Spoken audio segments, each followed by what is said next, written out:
mais um falando do Axé, Nação Angola. Nós estamos aqui, contamos com a ilustríssima presença de Tata Sagebi. Eu queria agradecer de antemão ao senhor por estar aqui, falando um pouco da sua vida do Angola. O senhor pode, por favor? Eu é que agradeço. Eu acho muito louvável esse resgate. Vocês estão de parabéns por essa iniciativa. Eu é que agradeço estar aqui. E o senhor poderia então falar a respeito da sua vida? Como é que tudo começou? Eu tenho uma história assim um pouco diferenciada das demais pessoas. Eu vim até conversando com o Evandinho no carro. Por quê? Porque eu sou um brasileiro que não sou filho de brasileiros. A minha mãe era portuguesa e meu pai era onde estão detonando tudo aí. Meu pai era de Damasco, Síria. Então eu sou um brasileiro, filho de uma portuguesa como a Síria. E que na realidade não tinham como entender nada, o que era o Umbanda, o que era o Candomblé, nada sabia assim como eu também não. Quando eu cheguei ao Candomblé, para tentar ser um pouco sucinto, aos 11 anos de idade, eu estava indo para a escola, fazendo um lanche em casa, quando eu percebi que eu estava estranho, caminhando, chamando minha mãe, eu, caí na porta do banheiro. Bom, isso aos 11 anos de idade. Novamente, quase aos 12 anos de idade, esse episódio repetiu-se.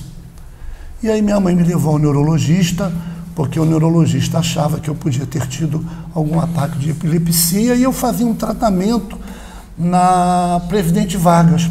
Ela me levava, eu vinha com a receita, ia na rua Dom Pedro I, ninguém deve lembrar muito, na farmácia Granado, mas ali eu mandava fazer esse medicamento e ia buscar. E tomava esse medicamento regularmente. Quando eu estava com 13 para 14 anos, eu fui com 2 amigos meus, irmãos gêmeos até, a um aniversário de 15 anos, que na época eu fui convidado para ser o príncipe, dançar com a menina que fazia os 15 anos. Quando nós voltamos, até te mostrei a casa hoje, passamos na porta. Quando eu voltei com eles, esse casal de irmãos, que eram assim, Luiz, que meu nome é Luiz Carlos, vamos na macumba? Eu ponderei um pouco dentro do meu pensamento, mas o que é a macumba? E eu entrei ali para ficar, com 14 anos. Ali eu me lembro do dia de São Jorge, 23 de abril, não vi mais nada e saí. Meu pai, saiu 24 de maio. O terreiro chamava-se, que não era Inzo, era Terreiro Tocinganga Encosse, que era de Mameto Quissinabê, que era filha de minha tia Detinha, de Mameto Patulemburá, da Tumba Junsara. E, na época, existia um zelador, um rapaz que estava se propondo a ser zelador, o Rogério de Ansan, Oyactulê, muito conhecido, e que ela dava guarida, em que estava ali para ajudá-la, para colocar alguns barcos. Em janeiro tinha tido um barco de Muzenza, até essa muito conhecida, a Idanda Lemim, e a de Mucongo, que era Talamucá, e o meu foi em abril para maio. E havia uma situação nisso, porque meu pai, Lemba, tomava a frente, Encosse tomava a frente. Lemba tomava a frente, Encosse tomava a frente. A meu ver, eu nem sabia quem era Lemba nem Encosse. Foi quando minha mãe Quissinabê procurou meu pai angolense desde essa época. Desde essa época. E isso foi 24 de maio de 1963. Que cabeça, hein, de lembrar. Rua Irapuá, 149. Que nós passamos hoje, eu lhe mostrei, aqui onde eu me iniciei. Após um ano de iniciado, a Mameto retornou para Salvador, e a pessoa que ficou na casa, o Tapa Oyactulê, foi pedido pela família da Mameto que se retirasse dali, por algum motivo, que a família queria continuar, e ele abriu uma casa no Largo da Fontinha, em Oswaldo Cruz, e pediu que eu o seguisse. né, já que ele participou de tudo, que eu seguisse. E por uma questão de família, uma questão de postura, uma questão de algumas coisas, eu acompanhei meu pai angorense. Tata Gajeru, de Mucombo, me recebeu na Venda Velha em julho de 1964. E lá eu fiquei 25 anos. Tomei obrigação de 3 anos, obrigação de 7 anos, 14 e 21 já fui na casa de Brasipina, que você conhece. Meu pai angorense e Tata Caxinim inauguraram a Casa de Lemba em maio de 1970. E você tocou muito candomblé com meu pai ali. Então, isso fez em maio 52 anos, essa iniciação. Nada foi como Lemba não quisesse, tudo como ele quis. E eu tenho, assim, essa satisfação de não procurar o candomblé, de não procurar nada. Eu tenho esse privilégio. Eu achei que ele foi me buscar em casa, com 11 anos de idade. Já como eu contei, filhos de pais estrangeiros. Tem uma menina antiga lá de casa que brinca muito assim, que ela conheceu dos pais. Interessante, o senhor é filho de uma portuguesa com um sírio, mas quando está no manso o senhor é um africano. Então o que acontece na grande realidade? Foi feito tudo o que Lemba quis. E eu nunca saí desse segmento. Meu pai angorense fez minha obrigação de 1 ano, 3 anos, 7 anos, 14, 21. E eu acompanhei Tata Caxinim por 25 anos, até quando Deus chamou. Eu nunca tive um outro segmento. Por opção? Não, porque Lemba determinou. Então é tumba junçara a vida inteira, eu nunca tive um outro segmento. Que bom. E agora me diz só uma coisa. Quando é que surgiu a sua casa? Como surgiu a sua casa? Qual foi a necessidade do senhor passar de um rodante para um pai de santo? Isso. Eu me lembro bem nessa época que eu tinha perto de uns 19 anos. 19 anos, contei isso para você ainda agora. Escutava falar aquilo uma vez, meu pai angorense disse uma coisa muito interessante. Este menino de Lemba tem uma cabeça fértil. Este menino vai ter muitos filhos, e Lemba vai ter a casa dele. Aí eu, com 19 anos é um pouco difícil, porque com 19 anos você quer tudo da vida. Sim. Estudar, namorar. Provar da vida. Estudar, namorar. Imperatriz, que eu sou imperatriz leopoldinense doente, saio desde os 15 anos, então o que eu queria era isso. Em 1970, eu com 20 anos, inaugurou a Casa de Lemba em Brasipina. Minha mãe deu um pedaço dos fundos. Meu filho, eu não entendo, mas ela mandou fazer um muro daqui para os fundos, fica para você. Você conhece essa história bem? Fica para você. E o que ocorreu? Ali eu fiquei 25 anos, até o dia que meu pai Lemba disse: não vou comer mais aqui, vou dar um caminho. E eu trabalhando, eu trabalho, né? Uma pessoa me falou sobre um terreno em Campo Grande, esse terreno eu fui ver e acabei mudando para Campo Grande, construindo aquilo tudo que você conhece em 1 ano e 4 meses. Por que isso tudo ocorre? Só assim, eu botei o meu primeiro barco, que você conhece, da Danquê, e a menina de um sumo, eu tinha 20 anos, nunca sozinho. Cauté atrás, meu pai Caxinim atrás, minha tia Molonderi, que foi mãe pequena do barco. Eu nunca poderia, né, imaginar que um jovem de 20 anos pudesse ter uma responsabilidade Pra dessa. frente, né? E aquela casa, quando inaugurou, eu tinha 20 anos de idade. O meu primeiro barco tem 45 anos de iniciado. E o mais novo, 2 anos, né? Então, o que acontece? É amor, é inquice. Porque como você mantém uma casa com 45 anos funcionante? Então o senhor abriu, o senhor foi iniciado em 63, abriu em 70, cobriu o seu tempo todo. Tudo direitinho, recebi minha outando, minha obrigação de 7 anos Isso é importantíssimo. Entreguei. Agora de 14 a de 21 já foi na Casa de Lemba. Eu conheci o senhor em 82, sim, lá em Brasipina, levado pelo Ivan Luiz. sei se o senhor vai lembrar. Lembro. Ele é de Quitembo, mas nunca fez santo. Sim, lembro bem. 82, estávamos com uma roça ainda em Brasipina, Rua Itabira 343. Eu conheci lá. Porque nós mudamos para Campo Grande em 95. Sim. Em 95 que mudamos para Campo Grande. Então eu acho que essa trajetória toda vem a obediência, o amor ao inquice. Porque você tem um confronto aí. Um jovem de 20 anos pensa de uma maneira. Com certeza. E você conseguir conciliar com o inquice, mas nada na Insbojinã se faz sem ser Lemba. Quem determina tudo é Lemba. A casa é de Lemba. Graças a Zab. O senhor tá falando aqui com a gente em termos muito banto. O senhor não está usando nenhum termo iorubano para conversar com a gente, sim, que tem que ser natural. Nosso. Pela minha nação, claro. Eu queria fazer uma pergunta ao senhor, porque esse nosso projeto, além de registrar a memória das pessoas que têm dever com a nação, é levantar a voz para essa iorubanização que temos aí no Candomblé. O que o senhor acha desse povo que faz uma igualdade entre inquice, orixá, vodum? Nem todos os irmãos têm, às vezes, o mesmo acesso, né? E eu estudei muito, eu pesquisei muito, em termos de estudo mesmo, para que você pudesse desnagotizar um pouco a sua casa, para que você tivesse esse segmento. Quando você faz isso, você respeita a sua casa e respeita o seu irmão. Porque você coloca na sua casa a sua etnia, não usa do irmão, você respeita o segmento da sua e respeita a dele. Sim.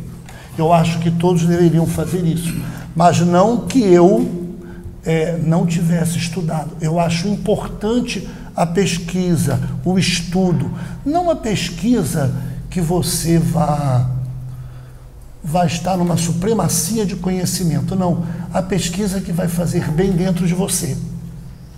Não é? Alguns ajustes foram feitos para o bem da casa, para o bem de todos. E acho que as pessoas deveriam fazer isso. As pessoas deveriam estar nesse ponto, entende? Porque ela respeitaria a sua e respeitaria do outro, né? Porque todas as etnias, todos os segmentos de matrizes africanas são válidos, são importantes. Totalmente igualdade. O candomblé só me deu amigos, Elandilo. Eu sou uma pessoa que eu tenho amigos de todos os segmentos, não só da minha nação. O candomblé me proporcionou amigos. O inquice me deu caminho para a vida.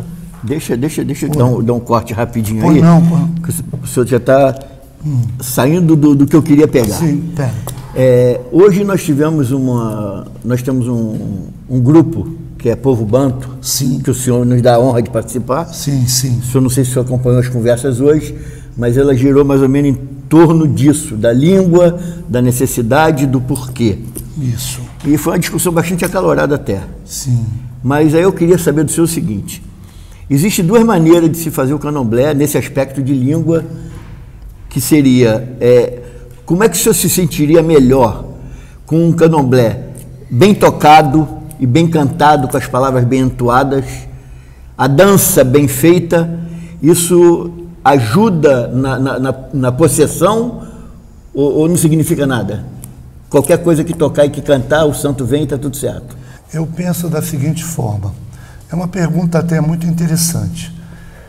Eu não acompanhei o grupo, hoje estava um pouco ocupado, mas deve ter sido acaloroso mesmo. Você tem um conjunto que fazem a ligação com o inquice. Primeiro você vai ao gingoma. O gingoma tem que ser muito bem tocado.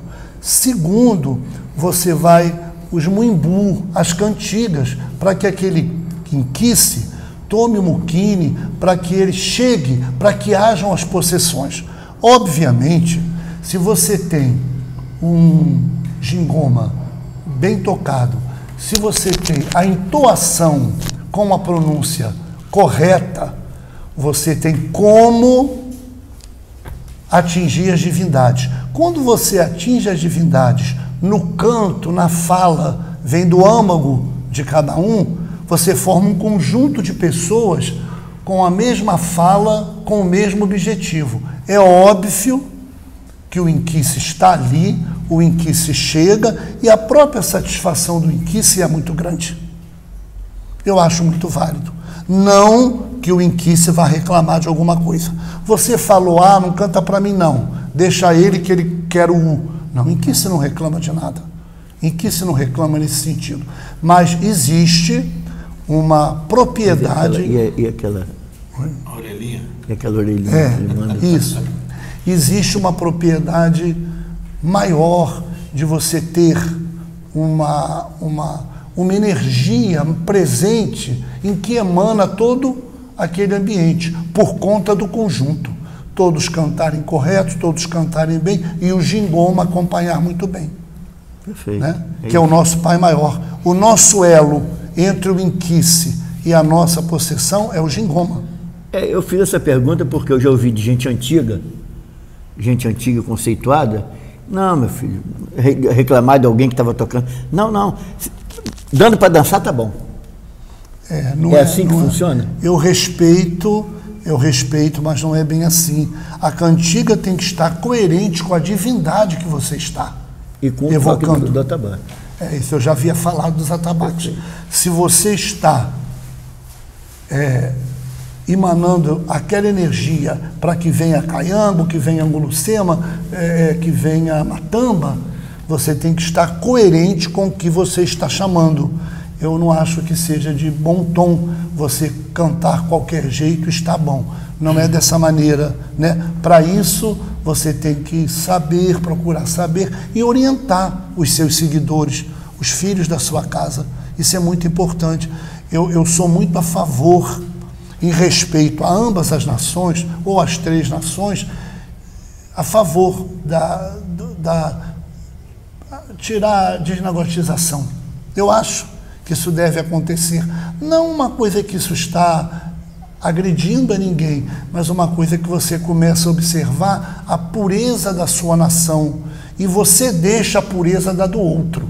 Automaticamente você recicla a sua e respeita a do outro. Aí você forma essa irmandade que o candomblé precisa. Pegando esse gancho aí da negatização que o senhor está falando, o senhor sabe que nós somos muito desvalorizados. Sim. O angoleiro, ele é muito desvalorizado, e o urbano. O candomblé Nagô, ele tomou conta realmente do candomblé de uma forma muito abrangente, e tudo que não presta é nosso. Toca uma angolinha aí que eu vou botar um caboclo, vai cantar um cativo, bota uma angolinha aí, tá? O que o senhor acha que nós devemos fazer para nos qualificarmos mais? Porque são poucas casas que têm o devido respeito das grandes casas de candomblé de Queto. Estou generalizando, não. E as outras são mongolinhas. O que o senhor acha que a gente tem que fazer para termos mais respeito do povo que não é da nossa vertente? A princípio, eu não tenho essa vivência.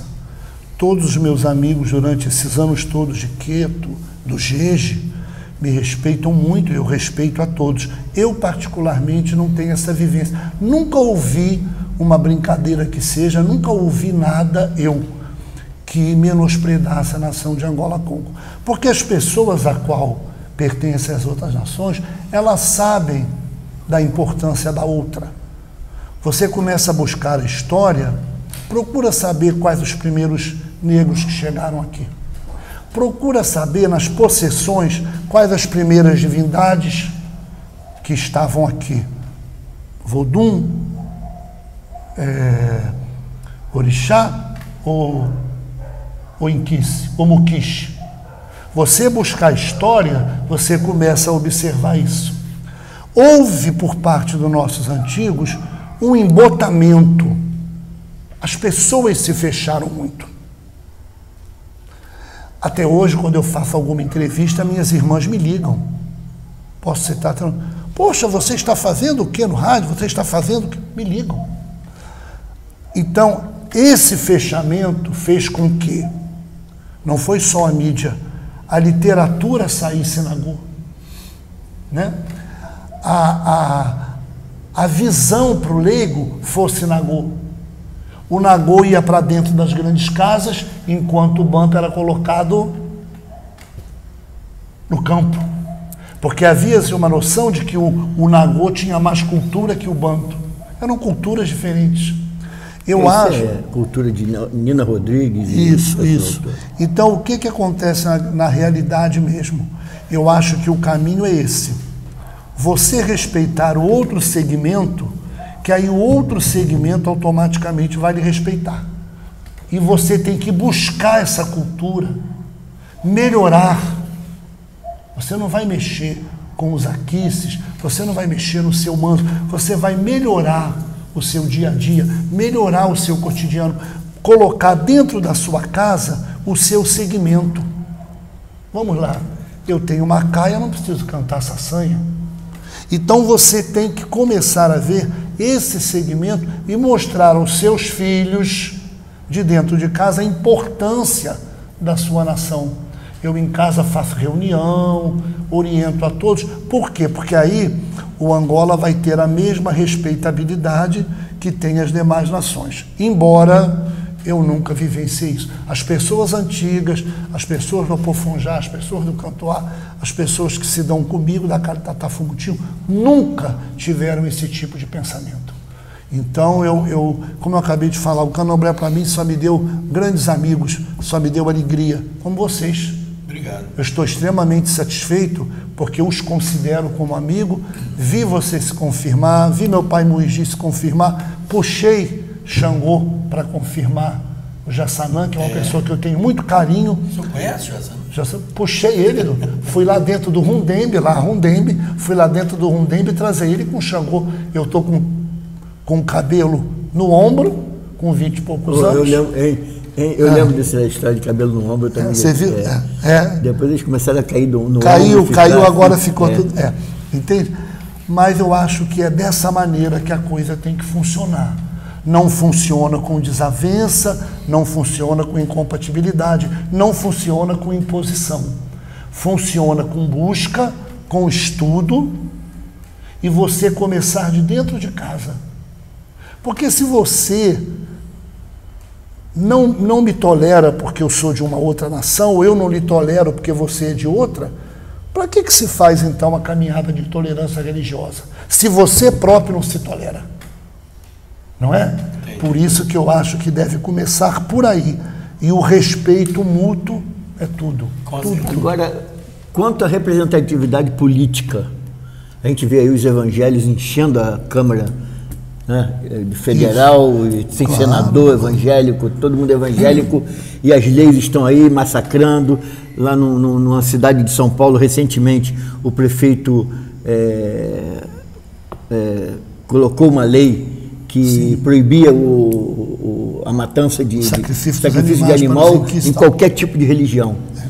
E a gente não tem ninguém, por quê? Eu não vou votar no Evani porque eu não gosto dele, eu não vou votar no Marcelo Monteiro porque ele é feio, eu não vou votar no Ogum, como é? Negro Ogum, porque o Negro Ogum é chato, entendeu? Como é que a gente fica nisso aí? Isso sugere alguma coisa? Isso vem no finalzinho da abordagem que eu acabei de fazer. O professor José Beniche foi candidato por 2 vezes, não é? O finado Luiz Jagum foi candidato e tivemos outros candidatos. Eu, na minha profissão, eu sou enfermeiro obstetra, fiz faculdade de enfermagem e fiz residência em obstetrícia. Lido com a vida, pré-natal, parto. Tinha uma enfermeira que trabalhava comigo, ela está aí, enfermeira Jurema. Ela está toda hora na televisão, já foi eleita 2 vezes. Juntaram-se todos os enfermeiros, técnicos de enfermagem, auxiliares de enfermagem, e aí elegeram.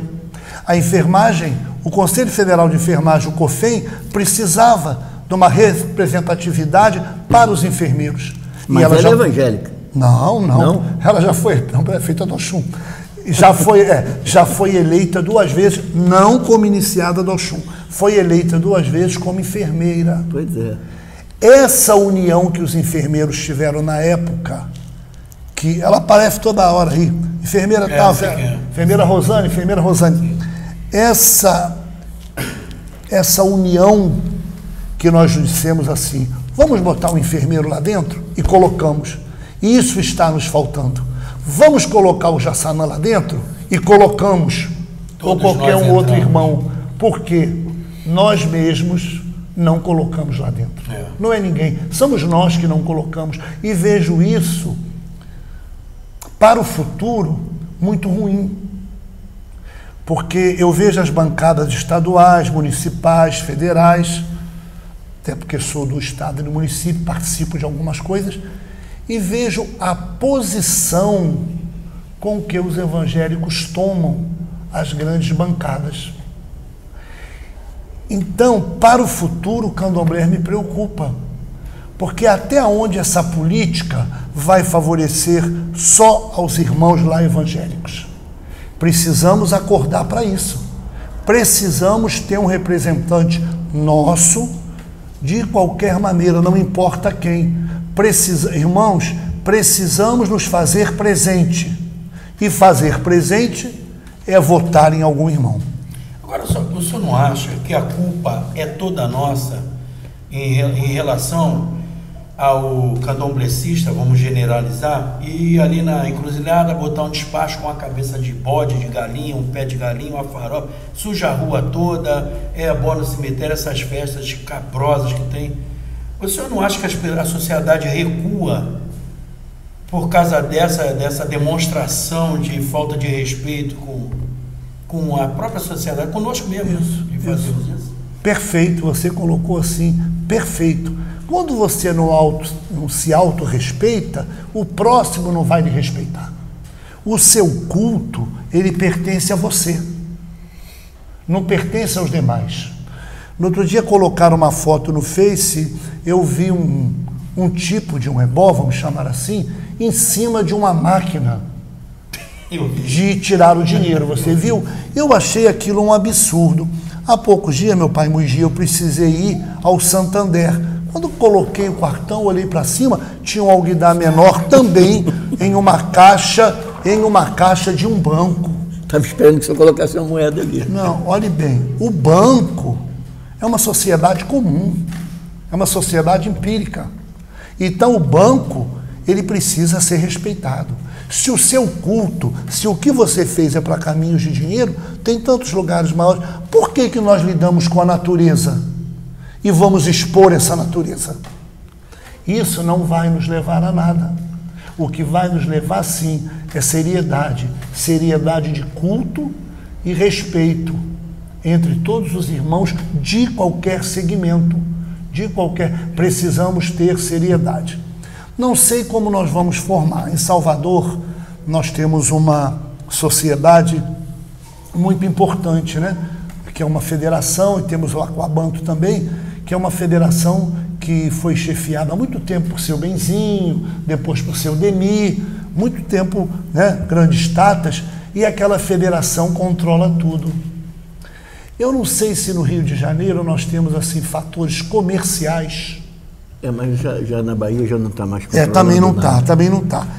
Que não há interesse de que haja uma federação nesse sentido. Então, meus irmãos, vamos pensar. Nosso culto pertence a nós. Nosso culto é nosso. Nossas energias, nossas divindades são nossas. Não precisamos expô-los em banco, encruzilhada, em nada. Bom, eu queria saber do senhor, o senhor conviveu com tanta gente antiga, como é que o senhor vê essa diferença do que era o candomblé antigamente do que é o candomblé hoje?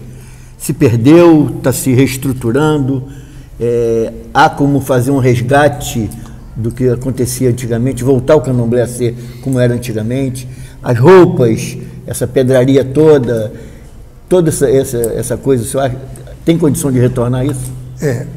Dentro das limitações de cada um, eu percebo que o candomblé ele tomou um outro vulto, um outro rumo, no sentido de que a sociedade mudou, o mundo mudou, a tecnologia está aí, né?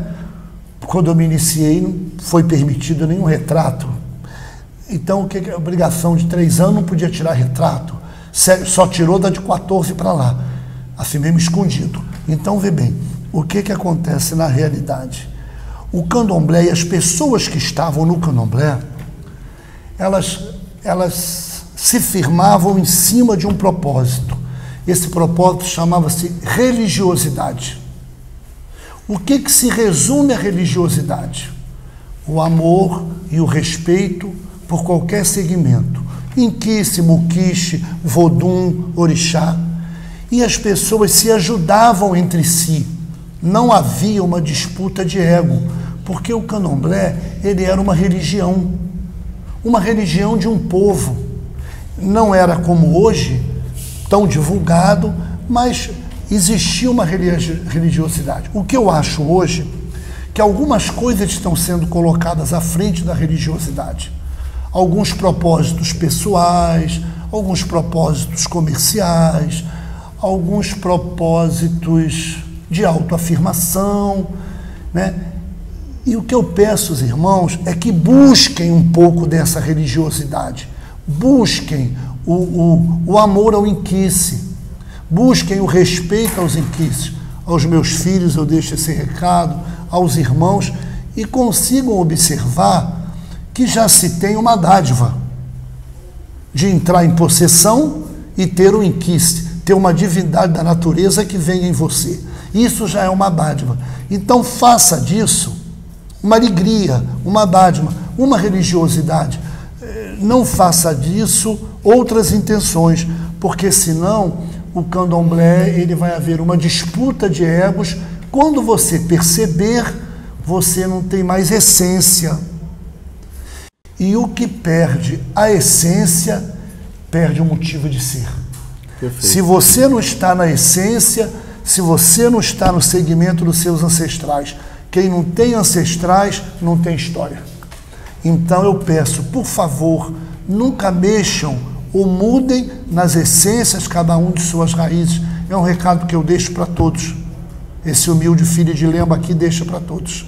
Bom, já que o senhor já deu o seu recado final, de antemão queria agradecer ao senhor por o senhor ter disposto a vir aqui conversar com a gente um pouquinho. Eu é que agradeço. E foi muito importante, muito significativa a sua participação, uma postura inteligente. E eu queria que o senhor já deu o recado, o senhor cantasse alguma coisa para que ficasse registrado aqui alguma cantiga que o senhor acha que toque o seu coração. Pode ser 3, pode ser 5. Eu vou cantar 3 cantigas que me dizem muito. Uma por causa de um inquice do meu pai, do meu zelador, outra porque é a cantiga oficial da Tumba Jussara, e o outro porque é para todos os irmãos de todo segmento, entende? E rangolô tá no cajungongo, longorongongo, tibuque o assoba. Rangolô tá no cajungongo, jacumbando, ayaquimbandô. Angorô, angorô. Angorô tá no cajungongo, jacumbando, ayaquimbandô. E rongolô tá no cajungongo, longorongongo, tibuque o assoba. Angolô tá no cajungongo, jacumbando, ayaquimbandô. Angolô, angolô. Angolô tá no cajungongo, jacumbando, ayaquimbandô. Vamos salvar a minha raiz, que é uma raiz como todas. Merece respeito como todas, mas eu gostaria de saudá-la. E de alu de amungongo bancolá, é qua dizer, de alu de amungongo bancolá, é qua dizer, de alu de amungongo bancolá, é qua dizer, de alu de amungongo bancolá, é qua dizer, de alu de amungongo bancolá, é qua dizer. Quero agradecer a você, meu Andino, quero agradecer meu pai Muigi, quero agradecer muito uma pessoa que eu tenho muito carinho, muita consideração, Jassanã, por terem me dado essa oportunidade de estar aqui com vocês. Então, para todos nós, que Ele olhe por nós. Malembe zambe, malembe, malembe zambe, aiuê. Malembe zambe, malembe, malembe zambe, aiuê.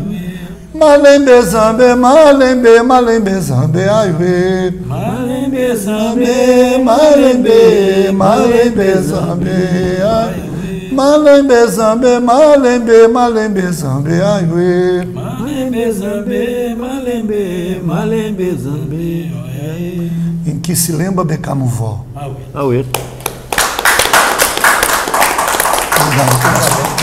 Eu que agradeço. Maravilha. Muito obrigado por essa oportunidade. Melhor não podia.